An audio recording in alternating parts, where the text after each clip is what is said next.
up a little bit. Those of you on the sides, you might even get a little bit of a splash, but don't worry, it's a nice day. You'll dry off safe and sound. This is my favorite part of the tour too, because I get to sit down for this part. Oh, it's not that bad.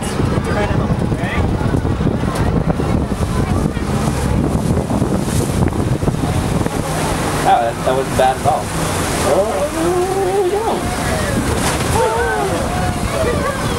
Alright folks, allow me to officially welcome you to Halifax Harbour. Now you may not have noticed there is one slight change now on board. I am no longer your tour guide, I am now your first mate.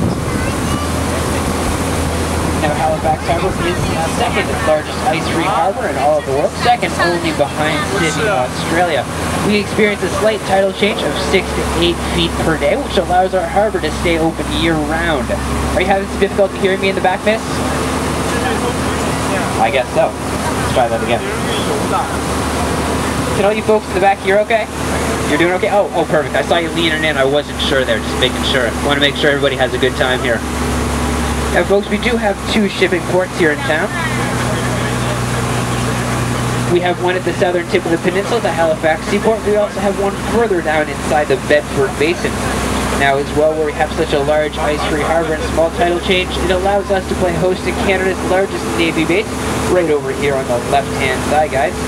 Now you may notice we do have these orange barriers floating in the water. Because we have such a large naval base, we do have to stay roughly 200 meters away from the dockyard there at all times. He's on a list, you know. Really. Folks, if we look back towards the dockyards there, you will notice many of our ships have these large yellow barriers floating across the bottom of them. Those are oil booms. So what those are in place for, in case we have an oil spill or a gas leak, or you know, the chef serves beans for supper the night before, we have some dangerous and noxious chemicals entering into the water there. Those oil booms are going to trap them and keep them nice and tight to the ship there, preventing any of those dangerous chemicals from entering into our harbor, making sure that we're keeping everybody on board nice and environmentally safe.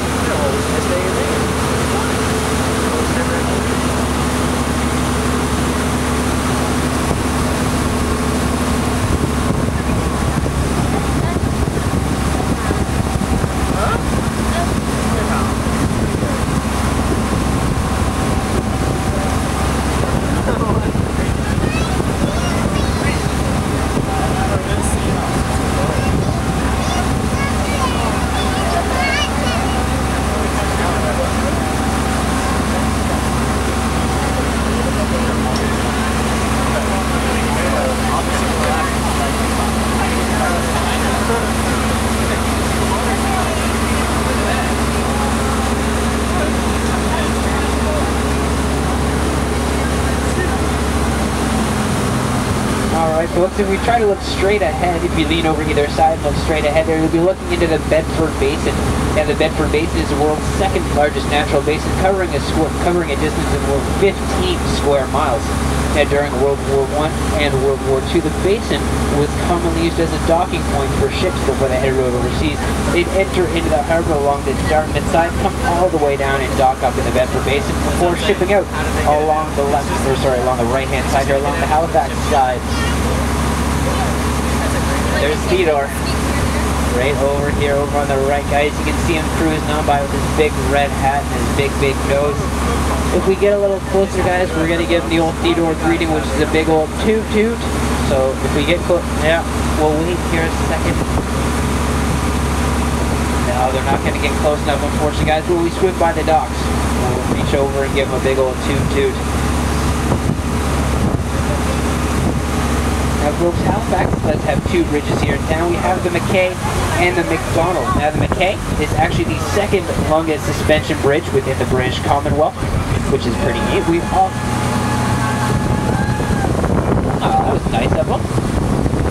We also have the old Macdonald Bridge. Now, I know what some of you are thinking, old Macdonald doesn't he own a farm? No, he sold the farm, he bought a bridge. That's why our fares are so high. This is actually the 3rd version right here closest to us of the Macdonald Bridge. The first 2 bridges that we built in that same location unfortunately mysteriously collapsed. There's a bit of a rumor that goes behind it that the first 2 gentlemen to use the original incarnation of this bridge were 2 bachelors headed from the Halifax side over to the Dartmouth side of the harbour to visit the bride-to-be of a Micmac chief. Now the chief liked bachelor number 1, while the daughter liked bachelor number 2. So of course, the father decided that she would be married to bachelor number 1. Now on the night of their wedding, bachelor number 2 snuck back across the harbor. Hello! He snuck back across the harbor and he stole the bride away during the middle of the wedding festivities. And they traveled back across and they disappeared into Halifax. Now upon learning of her running away, the Mi'kmaq chiefs declared that no crossing shall stand on these narrows. Now the first bridge collapsed in the middle of the day during a windstorm. It twisted, it turned, and eventually splash came all the way down. Now the second version of the bridge collapsed mysteriously during the middle of the night. Nobody really knows what brought it down. We all just kind of went to bed one night, woke up the next morning, and hey, didn't there used to be a bridge there? No, it just kind of came down. We don't know what really happened. So when we built this third version of the Macdonald Bridge all the way back in 1955, we actually brought a Mi'kmaq chief who we asked him to bless the bridge. So far, over 50 years later, the bridge is still standing. So I guess third time must be the charm. Now folks, if we look back over onto the left-hand side here, we're going to be looking directly over into Dartmouth. Now Dartmouth is home to Alderney Landing. That's actually where Sir Edward Cornwallis first landed his ship, the Alderney, all the way over on the other side of the harbour back in 1750. Now Alderney Landing is currently the shipping off point for the Dartmouth ferry, coming all the way across the harbour here over to Halifax. And Halifax is actually home to the longest running saltwater ferry service in all of North America. So originally it was just one gentleman, one really big, beefy, jacked up guy. He'd toss you in his rowboat and he'd row you from side to side. Now that crossing took roughly 2 hours to make, so you really had to want to make that trip. Anybody have any idea what the best thing about living in Dartmouth is? The view of Halifax. I told that once to a tour group and they were all from Dartmouth. Oh man, I thought they were going to throw me overboard. Scary, scary stuff. Now one other scary event that did happen here in Halifax was the world's second largest man-made explosion, second only behind the dropping of the atomic bomb on Hiroshima in Japan. I'm of course talking about the Halifax Explosion. Now, the Halifax Explosion occurred on the morning of December 6th, 1917 between two ships, the Emo and the Mont Blanc. Now the Mont Blanc was a Belgian munition ship which had shipped out of New York Harbour the night before. It shipped all the way up along the eastern seaboard. Now unfortunately it arrived in Halifax a little late. That's because during the First and Second World War, what we would do, we would string a submarine net across the mouth of our harbour here, preventing enemy ships from entering in during the night and stirring up havoc. Now the Mont Blanc, as I mentioned, was a munition ship, so they had to fly what was called a munitions flag, which was a bright orange flag, alerting all ships in the area as to the dangerous cargo that they were carrying, and alerting them to keep a safe distance. Now the captain, knowing what was on board, and decided not to attract any additional attention to himself, lowered that flag the night of December 5th as they docked outside the harbour. Now unfortunately the next morning of December 6th, he forgot to re-raise that flag, and that would actually prove to be very, very costly. The other morning of December 6th, the Emo attempted to leave the Bedford Basin and ship up here along the Halifax side of the harbour to exit. Now, as it might be hard to believe on such a beautiful day like today, but the Halifax Harbour is typically filled with a very, very thick fog. It makes it very, very difficult to see, especially in the spring and fall. Now the Emo, as it attempted to ship out, got stuck behind a very, very slow-moving tugboat, and the captain said, you know what, I'm going to pull it, I'm going to pass the sucker, I don't care if there's a broken yellow line or not, I'm going to do it. So he pulled his boat out onto the Dartmouth side of the harbour, directly into the path of the Mont Blanc. Now both ships sounded their horn, get out of the way, you idiot, what are you doing?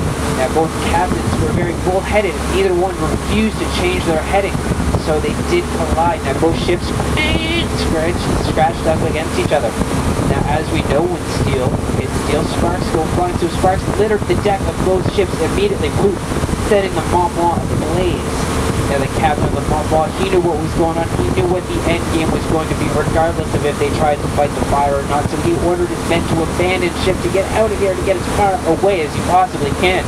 One crew member actually wound up on the Dartmouth side of the harbour. Now as he was pulling himself out of the water, he came across a young lady walking down, clutching her newborn baby in her arms. He ran up to her, miss, you gotta get out of here, it's gotta blow up, And she's, it's fine, don't worry about it, I can handle myself. So what did he do? He ran up, he grabbed that baby from her arms, and he took off running. He made it 5 kilometers away, and he and the baby actually wound up surviving the blast. Unfortunately though, the mother did unfortunately perish. Both members, both the sailor and the child, are still buried over on the Dartmouth side of the harbor there as well.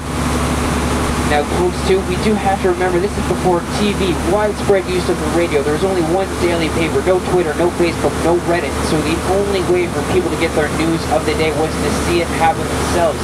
So many of the citizens of Halifax and Dartmouth lined along the boardwalks to see what was going on. Now at 9:04 and 35 seconds, as we all already know, kaboom! The Mont Blanc goes up, sending a tidal wave crashing along both sides of our shores, immediately sweeping away many of our citizens that came down to see what was going on. Now this explosion was so powerful, a town about 100 kilometers away called Truro, they actually reported having glass being blown out of their windows. A town in Charlottetown, Prince Edward Island, over 350 kilometers away, were plates on the wall rattling around and crashing to the ground. Now, unfortunately, many of our citizens, many have been washed away. If you're fortunate enough not to be washed away, chances are you were still injured either by flying glass, flying debris, or simply having your house crashing down upon you. Hey, look, there's my boat. Right there. That's mine. I put it on my Visa card. They said I have 30 days to pay. I said, screw that, I'm going to be in international waters by then. Now, folks, many of our citizens were injured, were homeless, were simply laying in the streets. They couldn't move. Now, Mother Nature, being the cruel mistress that she has, decided, you know what? I think I'm going to snow now. So we had 60 centimeters of snow, over 24 inches of snow fall down onto our city overnight. So our citizens were injured, they were cold, they were tired, they were frostbitten. So what we pulled out our iPhones, we pulled out our Androids, we went through our contact list and finally made contact with the fine folks in Boston, Massachusetts. They said, yeah, we hear your cries, we'll be there. They loaded up 3 trains for food, water, and supplies. Now, more than one of those trains as well were 20 doctors that they pulled immediately from Harvard Medical School and sent them up here to our small little town on the water. Now, it's estimated that those supplies and doctors helped save the lives of over 2,000 people.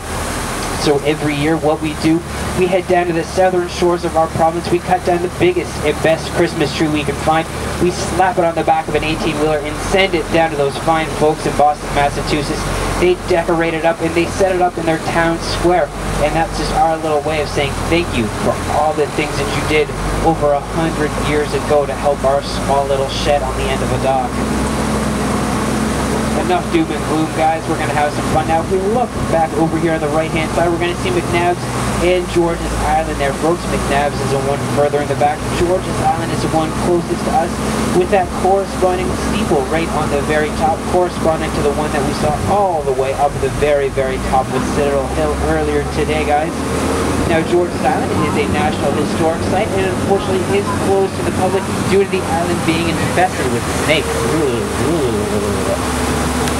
Now, folks, in case you guys are cruising along the boardwalk again today, you can stop in, you can take a tour of the HMC at Halifax, resting here today right along our Halifax boardwalk. We can see some of our men and women of our naval services just kind of hanging out on board, enjoying a nice Timmy's coffee. Hopefully it's iced coffee. It's a little warm today for some regular coffee, guys.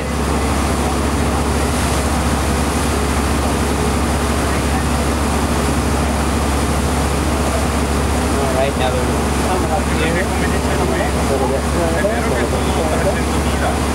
I like to do this part of the middle of the boat, otherwise I wind up pointing it out too early and everybody misses it. So we're going to keep looking back over here on the left-hand side, guys. We're going to be looking up the hill here once we get near my boat. So you got the right idea with that camera. But if we look directly up that hill there, guys, you're treated to one of the nicest sights in Halifax. You can see all the way up Citadel Hill. You can see our old town clock and those steeple spires poking right out there. It's a gorgeous view, guys. We're getting ready here. We're passing by my home base of operations. This is Murphy's the Cable Wharf. Now, Murphy's gets its name because originally, while we were laying the transatlantic cables all the way over from the UK here to North America, this is where many of the cables would find their end points here. Now, it's estimated on the bottom of the harbor here, we have over 57 cables strung across the bottom of the harbor here, giving us what we know today as television, internet, radio, phone. Not bad for a small little town on the end of a dock. Now, folks, Murphy's, we also offer various sailing tours. We have the Harbour Hopper, as we all know. We have the Harbour Crane whale watching tours, and in case you're looking for something to do a little bit later tonight, we have some adult themed party cruises, you know, step on out, have a little bevy or two. We also have sailing tours featuring the Silva and the Mar. They sail out every half an hour.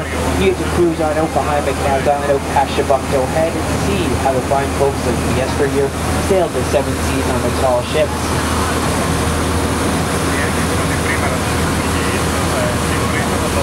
Coming up here back. Anybody here enjoy golfing? Anybody like to golf? Yeah, we got a few golfers. It's alright, not bad. Well, you guys have all the nice courses there, not there, boy. Now guys, coming up here, we're going to have this floating green right here in the middle of the harbor. This is a nice little attraction that we have going on in the summer. You can walk along our boardwalk, stop in and see those fine folks there. You pay $5, you'll get 2 golf balls. You can attempt to chip them out here onto the golf green. If you get a hole in one, your name is entered into a ballot to win a free car.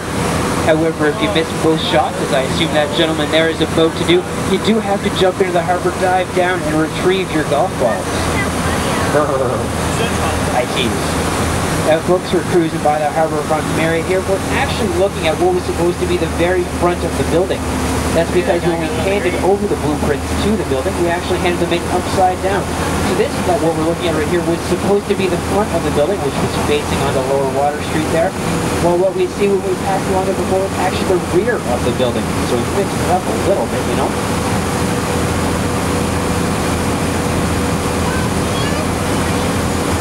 Again, guys, over here on the left-hand side, we're passing by 2 of the most photographed buildings in Halifax. These are Purdy's Towers. Now, they're the most photographed because you're looking over from the Dartmouth side, getting that lovely view of Halifax. These are 2 of the first buildings you'll see directly in our downtown core. Anybody have any idea why they're called Purdy's Towers? Because they're so purdy. Now you may notice we cannot drop anchor here, guys, no matter how much we want to. That's because underneath us here we have some underwater pipelines which come out of both of these towers to go directly along the ocean floor. Now what these pipes do is they suck water up, they bring it all the way up to the very top of the building where it's condensed into a moisture which they pump through their air conditioning vents, helping keeping the building nice and cool during the summer months. This was actually a local invention by 3 students at Howes University and currently saves each building over $108,000 per year. Not bad, eh? Not bad at all. Now, folks, I mentioned earlier that Halifax was one of the first responding cities to the sinking of the Titanic. We received a Mayday call on April 15th, 1912, and we immediately began preparations for shipping out. Now, unfortunately, it took us 3 days to get ready before we could finally leave town. We weren't really prepared for the boat that couldn't sink to sink, so we had to get men, we had to get supplies and foods ready to ship out. It took us 4 days to sail those 700 nautical miles before we finally reached the final resting site of the Titanic. Now, as I mentioned earlier, our relief efforts quickly turned into more of a salvage operation. We pulled roughly 300 bodies out of the water. Now, unfortunately for some of them, roughly 150 were able to be positively identified, and their families did possess the means to have them shipped back overseas. Unfortunately for some, they were either unable to be identified, or they simply did not possess the means to be shipped back overseas, so they're buried here in Halifax. That one cemetery, about 20 minutes outside of town, the Fairview Hills Cemetery, has roughly 50 of the original Titanic survivors buried there, including one very famous gravesite, that of J. Dawson. No miss, I saw your eyes light up. Unfortunately, it is not the blonde-haired, blue-eyed Jack Dawson that we all fell in love with so many years ago. Hold tight real quick, guys. We're going to have a slight bump as we exit the water. It is a little bumpy. We're going to have a big one here, so hold tight. What did I tell ya? One more. There we go. Now, folks, upon the release of the movie Titanic, thousands upon thousands of teenage girls, and maybe one teenage boy, decided to head out to the gravesite of D.J. Dawson to pay their respects to their fallen hero. Many of us were unfortunately very disappointed to learn that it was not Jack Dawson. It was second-class stevedore J. Dawson. He was the man in charge of shoveling the coal, picking it up and tossing it into the steam engines to make the boat move. Now, James Cameron has denied knowing that there was anybody named J. Dawson on board. However, whenever he comes here at Halifax to visit, he does always head out to Fairview Hills Cemetery to pay his respects to that fallen hero. We just made the turn here, guys, back onto Barrington Street. If we look back over onto the right-hand side of the boat, guys, you're going to notice we have many different interchanges going up, down, left, right, north, south, east, west, all over the place, guys. Now, back in the day, this was supposed to be a highway. It looks as though we have the beginning of a highway here that was supposed to head from the very, very southern tip of our peninsula all the way out to Sackville, Nova Scotia, which is roughly 20 minutes outside of